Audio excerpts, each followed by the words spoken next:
శ్రీ గణేశాయ నమః, శ్రీ సరస్వత్యై నమః, శ్రీ గురుభ్యో నమః.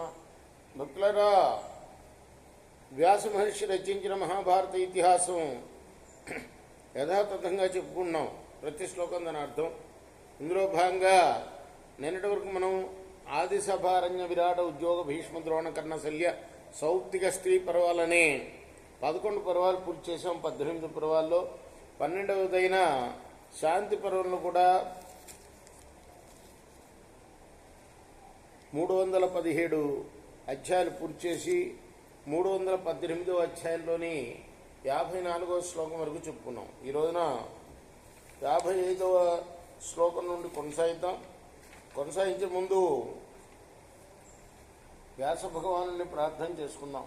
వ్యాసాయ విష్ణురూపాయ వ్యాసరూపాయ విష్ణవే నమో వై బ్రహ్మనిదయే వాసిష్ఠాయ నమో నమః.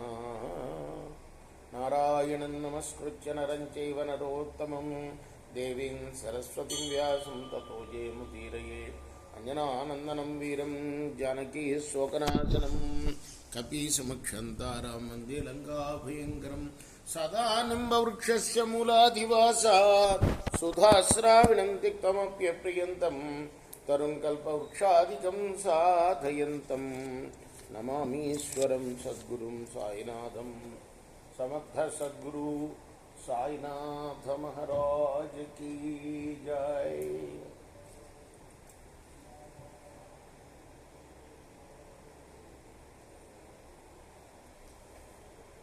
యతామపశ్యతేత్యంతం అహన్యహనికాశ్చప తదా స కేవలీభూతః షడ్వింశమనుపశ్యతి. సాధకుడు ప్రతిరోజు కూడా పరమాత్మ స్వరూపాన్ని ధ్యానిస్తూ ఉన్నప్పుడు ప్రకృతి సంసర్గం లేనివాడై 26వ తత్వమైన పరమాత్మను తెలుసుకోగలుగుతాడు. అన్యస్య శాశ్వతో వ్యక్తః తథాన్య పంచవింశకః తస్య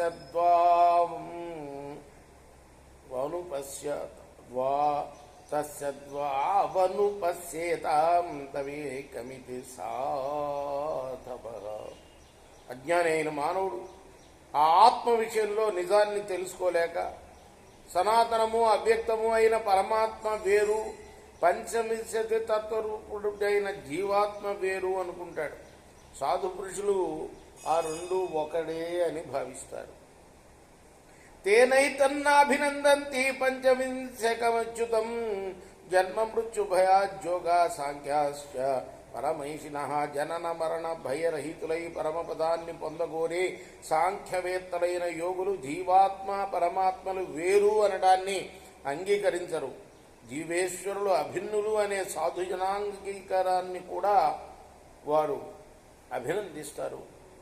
విశ్వావసురువాచ పంచవింశం యదేతత్తే ప్రోక్తం బ్రాహ్మణ సత్తమా తథా తన్న తథా చేతి తద్భవాన్ వక్తుమర్హతి. విశ్వావసు అడిగాడప్పుడు, బ్రాహ్మణోత్తమ 25వ తత్వమైన జీవాత్మ పరమాత్మ కంటే వేరు కాడు అని చెప్పారు కదా, వాస్తవంగా జీవాత్మ పరమాత్మ కింద భిన్నమా అభిన్నమా ఈ విషయాన్ని చెప్పండి. జైగీషవ్యస్యాసితస్య దేవలస్య మయా శ్రుతం పరాశరస్య ఉప్రేక్ష్య వార్షగణ్యస్య ధీమతః భృగో పంచసికస్యాస్య కపిలస్య సుఖస్య చ గౌతమశ్చార్చిషేనస్య గర్గస్య చ మహాత్మనః నారదస్యాసురశ్చైవ పులస్య చ ధీమతః సనత్కుమారస్య తథా శుక్రస్య చ మహాత్మనః కశ్యపస్య పితుశ్చైవ పూర్వమేవ మయా శ్రుతం.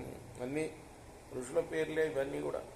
జైగీషవ్యుడు, అసితుడు, దేవరుడు, పరాశరుడు, వార్షగణ్యుడు, భృగువు, పంచశుకుడు, కపిలుడు, శుకుడు, గౌతముడు, అరిష్టిషేనుడు, గర్గుడు, నారదుడు, ఆసురి, పులస్త్యుడు, సనత్కుమారుడు, శుక్రుడు, మా తండ్రి కశ్యపుడు, ఈ మహాత్ములు ధీమంతులు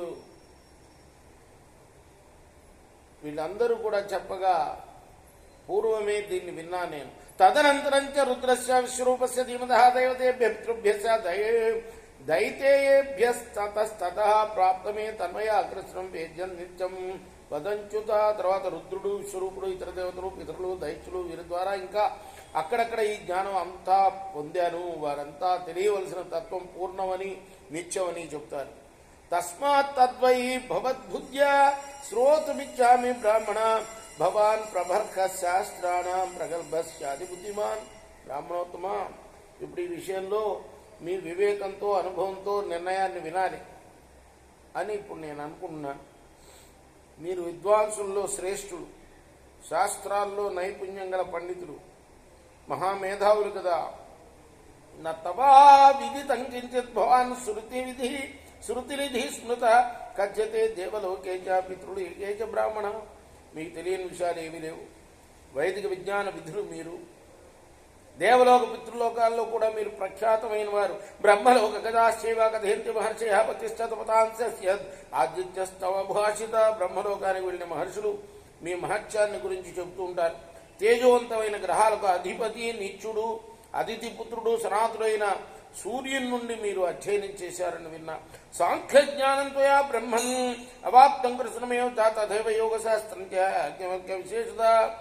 యాజ్ఞవల్క మహర్షి, మీరు సాంఖ్యశాస్త్ర యోగ శాస్త్రాల జ్ఞానం సంపూర్ణంగా విశేషంగా పొందినవారు కదా.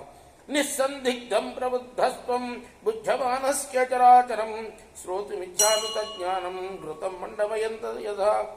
మీరు పరిపూర్ణ జ్ఞానవంతులంటలో సందేహం లేదు. చరాచర జగత్తంతా మీకు తెలుసు. నేతితో నిండి ఉన్న మీగడలాగా రుచికరము సారమైన తత్వజ్ఞానాన్ని మీ నోటి నుండి వినాలని కోరుతున్నాను అన్నాడు. యాజ్ఞవల్కుడు ఏం చెప్తాడు రేపు మనం కొనసాగిద్దాం. కృష్ణార్పణమస్తు. సాయి కృష్ణ.